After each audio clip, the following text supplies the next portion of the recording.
sekalipun memang di pilpres di semester 1 tahun ini mungkin nggak senendang yang kita perkirakan, tapi harapannya nanti di pilkada harapannya bisa lebih optimis lagi.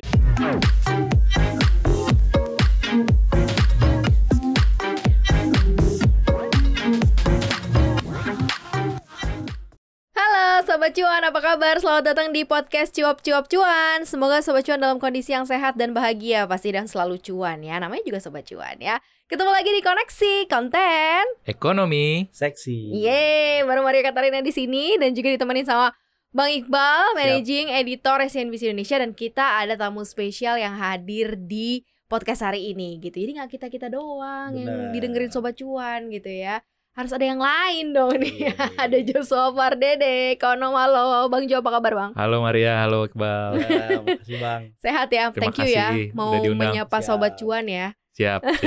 Oke. Apa kabar Sobat Cuan?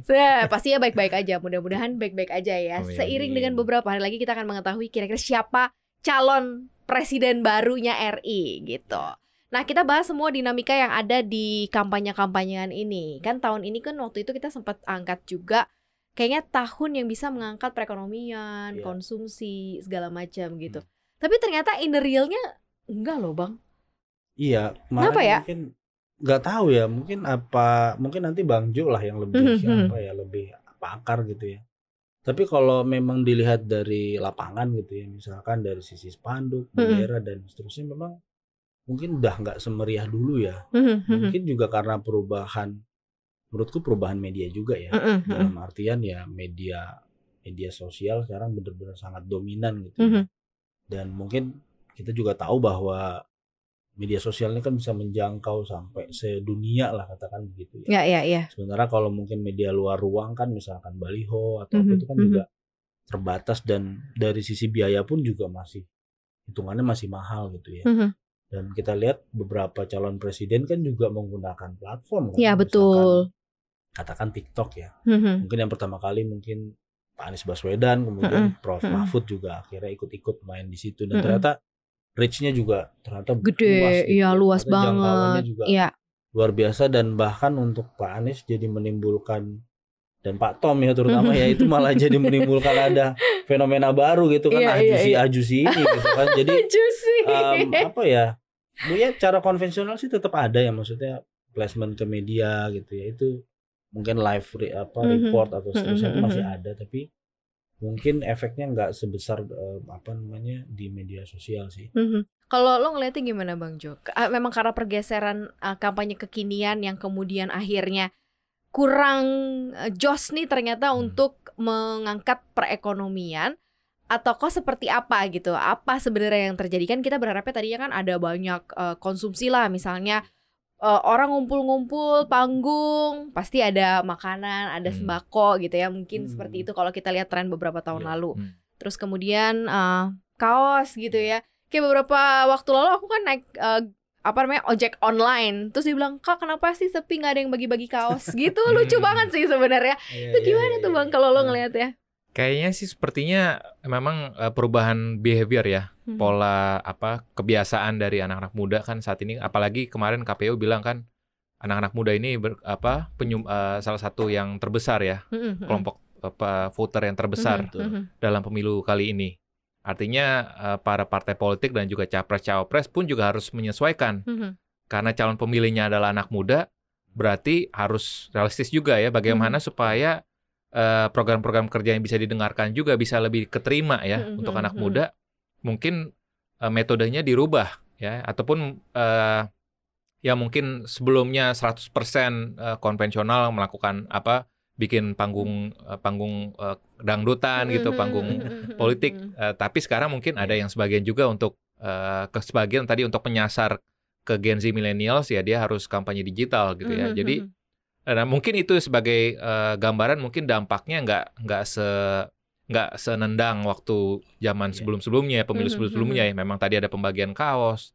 Tapi kalau kita bicara bagaimana produksi printing percetakan, sebenarnya cukup banyak juga ya. Kalau kita melihat bendera-bendera, spanduk-spanduk. Kemarin banyak yang concern juga ya, mengganggu celaka gara-gara kecelakaan APK juga ada gitu kan. ya. Nah, jadi sebenarnya ada, tapi mungkin ya tadi terdistribusi ke ke company digitalnya juga gitu. Sehingga makanya dampaknya sendiri nggak gitu nendang. Ditambah lagi mungkin kondisi globalnya ataupun dari sisi kondisi makronya ya, ekonomi kita kan memang kalau kita lihat beberapa bulan terakhir ini kan ini masih inflasi pangan masih lagi naik nih kan. Karena ada faktor dari El Nino. Ini El Nino itu sebenarnya simpelnya adalah adanya kekeringan ya, kekeringan jumlah produksi panennya berkurang sehingga harga-harga lagi naik, dan itu memang kita lihat data-datanya menunjukkan memang khususnya untuk yang kelas menengah ya, yang tidak mendapatkan bansos, sedangkan tadi biaya hidup kan makin meningkat ya. Betul. Dan mungkin yang kelas menengah ini para pekerja yang memang kena PHK juga mungkin ya. Kalau kita lihat kan beberapa perusahaan industri misalkan alas kaki ya, lalu juga misalkan tekstil garment itu kan kena dampak negatif ya dari perlambatan global. Jadi makanya ya dia gaji nggak naik tapi biaya hidupnya makin naik. Jadi istilahnya keluarlah namanya makan tabungan. Mantap. Jadi makanya itulah mungkin yang dikeluhkan oleh kelas menengah tadi yang tidak mendapatkan dampak langsung dari kampanye yang konvensional. Artinya mereka lagi hold spending juga sebenarnya ya, lagi nggak belanja gitu. Seperti yang diharapkan kan di awal-awal tahun gitu kan, mungkin masih ada belanja, apalagi mau Ramadan ini kan, Lebaran ini kan pasti kan akan cukup banyak, apalagi besok mau Xinjia dulu, Ramadan. Terlepas dari tahun politik deh, sebenarnya kan ini momentum nggak sih sebenarnya di first quarter 2024? Iya, memang tahun ini momentumnya memang kalau ngelihat dari dampak pemilunya ya memang kuartal 1, kuartal kedua ya, kalau misalkan nanti ada putaran kedua ya dari pemilu ini. Tapi sekali lagi kalau yang saya lihat memang dari sisi kampanyenya tadi kan udah berubah ya behaviornya ya, perilakunya. Lalu tadi karena ada situasi dari harga-harga pangan lagi naik, harga biaya hidup lagi naik lah, makanya muncullah si mantap itu makan tabungan ya. Jadi ya momentumnya kalau saya lihat mungkin di semester kedua ya, karena kan khususnya apakah dia menahan mungkin iya, karena dia tidak mendapatkan bantuan sosial ya, karena dia memang tidak entitled, tidak menerima bantuan sosial, tapi dia harus ya berjuang sendirian ya. Artinya memang ya mungkin ada sebagian yang menahan, biasanya dia bisa belanja ya barang-barang tahan lama ya, tapi sekarang dia ditahan dulu. Tapi kalau kita bicara kemarin fenomenanya kan data LPS ya, simpanan bilang kan adanya yang simpanan 2M, 5M itu turun. Ternyata kalau kita lihat datanya itu ternyata giro ya, jadi bukan tabungan ya, giro. Giro itu berarti katanya dengan perusahaan kan. Nah, kalau giro turun artinya sebenarnya positif dong. Perusahaan ini lagi melakukan ekspansi. Karena kalau dia kayak pada saat pandemi yang sebelumnya, perusahaan-perusahaan kan karena dia nggak melakukan ekspansi, dia taruh gironya di bank kan. Jadi dia nggak melakukan ekspansi, nggak beli barang, nggak beli mesin. Tapi kalau tabungan ini turun berarti atau gironya turun berarti kan dia melakukan ekspansi. Jadi jawabannya mungkin menahan belanja iya, dan mungkin harapannya ada harapan ya nanti pemerintahan berikutnya bikin terobosan apa gitu sehingga bisa memberikan harapan juga ya kepada yang kalau tadi kelas menengah yang memang memang tadi sulit ya, dia tidak masuk golongan kelas atas tapi juga belum miskin juga, belum golongan miskin gitu. Jadi makanya itu kayaknya di situ tuh klasternya. Itu lebih banyak mayoritasnya pekerja di situ sih. Buat kita karyawan sih kayaknya masuk di kelas itu. Masuk di situ tuh ya. Tapi kalau kita ngomongin tadi kan bansos ya, BLT kan sebenarnya itu juga salah satu engine tuh Bang buat konsumsi ini meningkat gitu ya. Tapi beberapa kali dikasih tapi engine-nya juga nggak gerak gitu. Maksudnya konsumsinya juga nggak gerak gitu. Apakah haruskah kemudian pemerintah tetap mempertimbangkan skema bansos ini atau ada cara lain nggak sih gitu? Kalaupun ternyata kan kita based on konsumsi ya sama Indonesia ini kan ya, dan berharap sebenarnya kan ini ekonominya bisa digerakkan gitu. Kalau lu ngeliatnya gimana Bang? Bansos kan sebenarnya yang lagi akan dan sudah berjalan ini kan yang tunai ya, BLT. Yang El Nino ini tunai malah. Mitigasi pangan. Mitigasi pangan. Jadi, dirapel jadi 600.000 kan untuk 3 bulan gitu. Sebenarnya kan dengan menurut saya pribadi ya itu bisa membantu juga gitu ya untuk menjaga, paling tidak menjaga ya. Tadi Bang Jo udah komprehensif banget soal El Nino dan seterusnya. Kita juga nggak bisa nutup mata lah, mungkin Maria juga yang sering urusan di dapur juga tahu kan bahwa harga-harga itu Ibu-ibu memang banget. ya itu memang harga-harga itu memang naik kok. Dan Mm-mm. apalagi jelang Ramadan ya itu udah Mm-mm. kayaknya sepertinya udah jadi penyakit tahunan gitu ya. Cuman kan yang jadi isu kemudian apakah bansos itu politis gitu ya.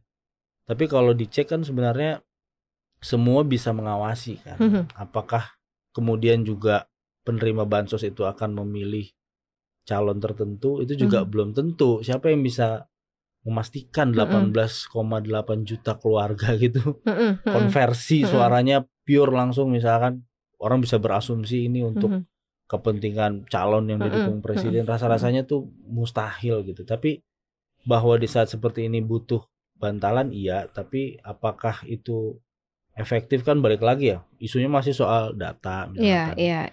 Apakah benar dia masih miskin, apakah dia sudah hampir miskin atau bahkan jadi menengah, itu mungkin Bang Jo pasti bisa lebih mengelaborasi itulah soal. Tapi akan cukup efektif nggak kalau si urusan bansos perbansosan ini jadi kayak engine-nya pemerintah next gitu untuk konsumsi kurang, lempar bansos gitu. Menurut lo akan efektif ya, nggak sih? Kalau mungkin idealnya mungkin lebih baik cash transfer ya, mungkin Bang Jo bisa punya pendapat lah. Kalau semuanya bentukannya masih sembako gitu ya. Kalau ini oke, ini kan pangan nih, cash ini kan, itu oke lah. Tapi kalau misalnya ke depan polanya masih begini ya, kan celahnya selalu banyak. Misalkan ketika pengadaan, dulu kita belajar lah ketika pandemi kan, kita ada kok di keluarga saya juga yang terima bansos kok, bukan Indomie sih, ini mereknya apa gitu. Bukan Supermi juga, mohon maaf saya sebut merek ya. Iya. Merek yang kita nggak pernah tahu. Iya, kita nggak pernah tahu ini mereknya apa. Tiba-tiba, pokoknya kita nilainya sekian. Gitu. Kan lebih baik kita cash transfer. Kita mau beli Indomie, mau beli apa kan terserah kita. Iya benar sih. Itu masyarakat juga udah cerdas kok, dia tahu mie mana yang enak kira-kira gitu. Berarti yang kalau El Nino ini kan berarti cash transfer ya. Betul. Harusnya mungkin lebih tepat sasaran gitu ya. Gimana tuh Bang Jo ngelihatnya? Apakah masih bisa gitu ini jadi engine kayak konsumsi kurang lempar bansos, dan kalau di perbankan tuh ada datanya nggak sih, misalnya nih kalau abis bansos digelontorin ada yang saving, ada yang ini gitu, mungkin bisa ke tracking nggak sih gitu Bang? Ya itulah masalahnya kan, kalau orang kasih duit kadangkala kan tidak diperuntukkan, tidak dibelanjakan untuk hal-hal yang penting ya. Misalkan kalau kita kan banyak orang yang perokok ya, misalkan lebih baik nggak usah makan daripada nggak ngerokok gitu kan. Jadi banyak sekali konsumsi yang harusnya diperuntukkan untuk kebutuhan sehari-hari, tapi akhirnya tidak digunakan. Dan tadi mungkin kalau kita bicara apakah ya ini kan pertanyaannya, apakah kita lebih baik kasih umpan apa kasih kailnya kan? Jadi kalau saya prinsipnya adalah sebaiknya sih ini bukan jadi kebijakan program yang berkelanjutan ke depannya ya. Apalagi ya kita harus bagaimana menciptakan lapangan pekerjaan, itu yang lebih sustain gitu daripada cuman kita kasih bansos. Sebenarnya itu pun juga tidak mendidik kan sebenarnya, artinya kalau diberikan terus ya jadinya tendensinya jadi malas kan, jadi nggak mau berusaha. Tapi kalau kita ciptakan usaha gitu ya, usaha kerakyatan untuk bisa menyerap tenaga kerja jumlah besar, ya dia akan lebih rajin, akan lebih bekerja, dan lebih tadi misalkan dia menerima bantuan tetap pun tapi dia pergunakan untuk anaknya, untuk beli misalkan kebutuhan sehari-hari, untuk makannya gitu. Dan mungkin yang kalau kita melihat balik lagi ke Gen Z ya, tadi kan bicara yang middle ya, kelas menengah. Kemungkinan besar ini yang kelas menengah ini kan juga anak-anak muda ya, Gen Z. Yang dimana kita tahu Ambi dan juga BM yang banyak maunya ya. Ya kan, mau nonton konser, mau jalan-jalan, mau traveling ya, sehingga yang tadi fenomena mantap itu mungkin masuk ke sana karena dia belum dapat, mungkin tabungannya belum besar tapi mau semuanya kan. Nah, mungkin ini harus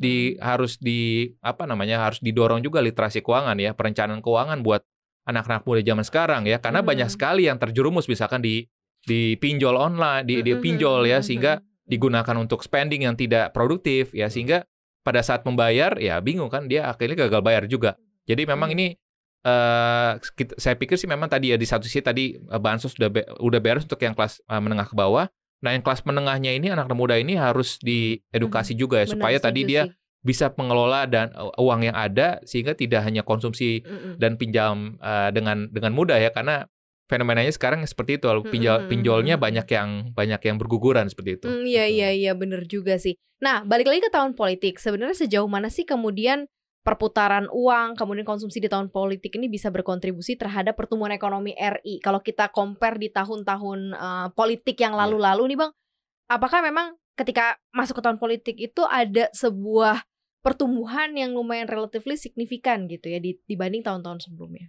Ya, lazimnya memang ada konsumsi rumah tangga yang meningkat ya. Itu ya tadi balik lagi soal kaos dan seterusnya itu ya, poster dan lain-lain gitu ya. Cuman persoalannya ya ada anomali ya di tahun ini. Kemudian dan juga soal global itu tadi. Dan memang mungkin Bang Joshua nanti bisa cerita juga bagaimana para pengusaha ini banyak banget yang nahan. Dalam artian mereka tidak melakukan ekspansi. Mungkin baru kelihatan tadi di data LPS katakan Bang Joshua. Gironya tadi yang tuh. Karena tapi mereka kan pada sebenarnya ekspansi. Lebih banyak kalau kita pribadi gitu, mungkin Maria juga kalau ketemu narasumber atau siapa, itu kan semua sama, posisinya sama. Mereka menunggu apakah 1 putaran, 2 putaran, apakah pemenangnya 01, 02, 03. Jadi nunggu terus gitu. Makanya kemarin sampai akhirnya seorang menteri yang menurut saya jarang bicara gitu ya, Prof Muhadjir Effendi, Menko PMK tuh bener. lebih Dia baik speak up ya. 1 putaran. Kan kita jadi bingung ya, maksudnya kok tiba-tiba Prof Muhadjir bicara begini. Tapi karena beliau Prof dan saya tahu beliau memang concernnya di bidang SDM, ya mungkin beliau juga udah melihat efek negatifnya ke yang tadi, menengah bawah dan seterusnya. Mau nambah berapa lagi budget ini gitu kan. Kemudian kemarin yang ramai misalkan harus ada pemangkasan, automatic adjustment, di-lock segala macam. Itu kan secara stabilitas juga nggak baik ya. Karena masing-masing kementerian lembaga kan pasti udah punya program kan. Iya. Tiba-tiba udah ada program prioritas di-lock, kemudian untuk bansos, ya pasti nanti efeknya juga ya stabilitas juga kan. Betul. Jadi kalau ya lebih baik 1 putaran daripada 2 putaran karena belum tentu juga nanti ini rapot pertumbuhan ekonominya baik gitu ya. Iya. So far kayak gitu ya. Ya kalau misalkan sekarang kan kita ya pengusaha semua ya rata-rata kalau ditanya mau 1 putaran 2 putaran, rata-rata juga pengennya 1 putaran karena mungkin udah capek, ribut-ribut, lelah, atau adu argumen atau segala macam. Tapi bisa gitu. nggak ya mungkin 1 putaran? Gue masih belum menemukan nih, karena survei-survei kan belum ada yang dominan banget kan Bang. Survei kita bisa cek ya apakah dan semua masih dalam margin error. Jadi ketika ditanya, kalau saya ditanya apakah bisa 1 putaran ya bisa, tapi kan semua margin error. Dalam artian surveinya 52, 53, ya kalau dikurangin 2-3% kan belum 50. Belum. Jadi masih kita tunggu sampai hari H lah bahwa potensi itu ada gitu. Tapi kita juga harus lihat gitu ya, maksudnya lembaga yang mengeluarkan ini siapa gitu. Bener Karena juga kan, sih.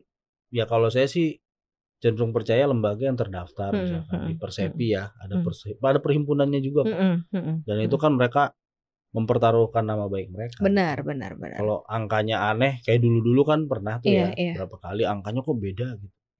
Ya itu akhirnya lembaganya kan nggak ada juga sekarang. Gitu sih. Selesai di saat itu ya. Gimana tuh Bang Jo? Yang ujung-ujungnya akhirnya mana yang for good for PDB kita, GDP kita, buat growth pertumbuhan ekonomi kita, kalau kita kaitkan dengan kondisi tahun politik tahun ini yang mungkin agak sedikit beda dari beberapa tahun atau beberapa dekade lalu nih Bang Jo. Ya mungkin ya tadi ya, selain tadi pola kampanyenya yang udah serba digital ya, mungkin jadinya tidak ada pembagian kaos lagi secara lebih masif ya. Karena memang kalau hitungan berbagai dasar ekonom ada sedikit dampaknya lah ya setidaknya. Meskipun di satu sisi mungkin yang negatifnya ya tadi terkait dengan investor, betul ini wait and see. Dan saya udah ke daerah-daerah juga, ke Semarang, ke Bandung, ke beberapa daerah di Jawa termasuk di Sulawesi. Ya memang ini fakta ya, artinya wait and see dari investor asing itu menular juga ke investor domestiknya. Jadi itu sudah nggak bisa diganggu gugat lagi. Memang investor, makanya kalau kita lihat investasi ini memang lagi didorong, lagi digenjot dari sisi investasi publiknya, pemerintah. Karena kalau kita ngandelin investasi swasta aja, nggak akan bisa jalan, karena semuanya masih menunggu. Ya. Nah, tapi di sisi lainnya tadi memang ada sedikit dampaknya konsumsi.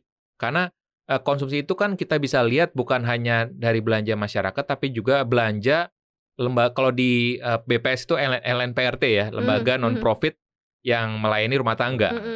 Nah itu beberapa misalkan kayak ya tadi misalkan poll center ya, lalu juga misalkan ya tadi NGO yang berkaitan dengan kegiatan kampanye ini, ataupun tadi misalkan untuk parpol ya, ini kan juga masuknya sebenarnya itu masuk dalam komponen konsumsi sebenarnya masih tetap.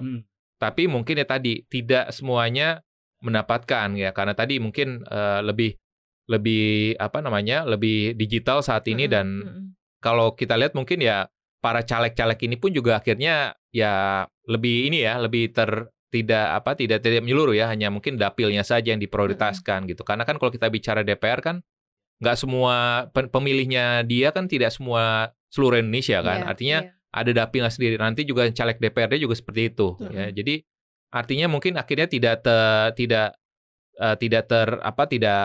meluas gitu ya. Tapi saya tetap masih ada harapan nanti di pilkada ya. Mestinya sekalipun memang sedikit-sedikit tapi banyak ya. Di sini juga semua daerah akan serentak juga melakukan pilkada gitu. Jadi artinya harapannya sih tetap bahwa untuk sekalipun memang di pilpres di semester 1 tahun ini mungkin nggak senendang yang kita perkirakan, tapi harapannya nanti di pilkada harapannya bisa lebih optimis lagi. Dan karena momentumnya juga pada saat nanti setelah pemilu udah kelar, setidaknya ada gambaran misalkan sekalipun 2 putaran ya, nanti setelah quick count lah ya, kita bisa lebih membaca ya arahnya kemana untuk jadi dua kubu, sehingga itu akan lebih menggambarkan lagi nanti seberapa cepat optimisme itu akan bisa balik ya. Karena ujung-ujungnya tetap pemerintah butuh menyuntikkan vitamin C. Ya, confidence. C itu confidence. Oh, oke. Jadi vitamin C itu penting sekali, karena yang kelas menengah atas sebenarnya dia yang kelas atas lah justru ya. Dia sebenarnya punya duit, nggak ada masalah. El Nino sekalipun juga nggak akan berdampak pada kekayaannya dia kan. Tapi semuanya tetap pasti akan nahan. Ya, jadi artinya dan sama pun juga halnya dengan investasi tadi ya. Untuk investasi swasta masih akan nahan. Jadi memang kita berharap semuanya, tapi yang mungkin yang bisa kita lihat dari sejarah pemilu 2004, 2014 sampai dengan 19. Ini aspek politiknya ini tidak terlalu mendominasi ya. Justru ini jadi menjadi hal yang positif ya. Artinya kalau misalkan saya ambil contoh misalnya di Thailand ya. Thailand itu kan memang dia militer politiknya kan cukup dominan ya. Nah, tapi sekalipun ada hiruk pikuk di sisi politik di militernya, tetap ekonomi tetap bisa jalan. Sebenarnya itu pun yang harusnya kita alami juga ya, karena kalau kita terlalu sibuk ekonomi dipengaruhi oleh politik, ya kita nggak akan maju. Tapi kita harus bagaimana menyuarakan pada pengusaha, kepada investor juga bahwa politik is another thing. Ya kita harus tetap jalan ya kan. Ekonomi kita kan nggak mungkin cuan kita harus tahan nunggu pemilu dulu kan. Kita harus bagaimana seorang investor memikirkan kita harus cuan setiap harinya kan. Nggak mungkin kita nahan dulu, nggak ngapa-ngapain sampai dengan pemilu selesai, misalkan sampai dengan quick count baru kita mulai invest kan, nggak juga kan. Kita harus tetap invest, tetap melakukan ekspansi juga dari sisi pengusahanya, tapi ya itu makanya harapannya sih ke depan arahnya mungkin saya lihat ke sana ya, bahwa kita dari aspek politik ekonominya udah makin menjauh ya. Sebenarnya itu jadinya menunjukkan bahwa independensi ekonomi itu penting sekali gitu. Jadi tidak dipengaruhi sepenuhnya oleh masalah politik. Jadi apapun nanti hasilnya, ekonomi tetap harus jalan. Iya benar sih. Makanya kan ada joka di media sosial kan, mau 01, 02, 03 tuh bumi ya masih tetap akan berputar gitu kan. Lo masih tetap harus bangun pagi, cari uang gitu ya. Maksudnya tidak ada yang berubah secara signifikan gitu ya. Tetapi mudah-mudahan kebijakan yang dikeluarkan oleh masing-masing, mungkin siapapun yang terpilih ini bisa lebih menjembatani atau memfasilitasi apa-apa yang bisa lo lakukan di kehidupan lo. Berarti kita sekarang tuh berdoanya adalah pemilu ini tuh aman, damai, nggak ada, iya betul, jujur, adil gitu. Aman damai artinya tuh nggak ada konflik atau apapun gitu ya. Jadi berlangsungnya tuh aman, tentram gitu, supaya hasilnya baik, trust investor balik, konsumsi masyarakat lagi tergerak lagi. Kita berharapnya sih ke situ ya. Kalau yang sekarang masih nahan-nahan, wajar kali ya Bang ya, masih tunggu nanti kayak seperti apa ya. Mudah-mudahan ini bisa menjadi pencerahan juga buat Sobat Cuan yang dengerin kita hari ini. Dan jadi tahu nih, oh ternyata kayak gini tuh efek-efeknya. Jadi pilihan kalian itu sangat menentukan juga. Makanya jangan pernah golput. Besok 14 Februari datang ke tempat pemungutan Walaupun suara hari masing-masing. Valentine ya. Itu justru tunjukkan dulu cinta tanah airnya. Karena ada pesta diskon juga. Oh ya, emang iya. Iya, Oh, ada ya. teman-teman retail kan juga udah. Retail berarti ada engine yang dilakukan. Tunjukin jari kelingking. Harus modal diskon. Modal diskon ya. Jadi manfaatkan ini ya untuk bisa support Indonesia jauh lebih baik. Terima kasih ya sudah dengerin kita hari ini. Jangan lupa dengerin konten-konten podcast kita lainnya ada di Spotify, kemudian Anchor, Apple Podcast, kemudian juga Google Podcast. Follow akun Instagram kita di @cuap_cuan dan subscribe YouTube channel kita di cuap-cuap-cuan, like, share dan juga komen. Terima kasih Sobat Cuan. Mari Katarina pamit. Joshua pamit. Iqbal pamit. Bye bye Sobat Cuan. Bye.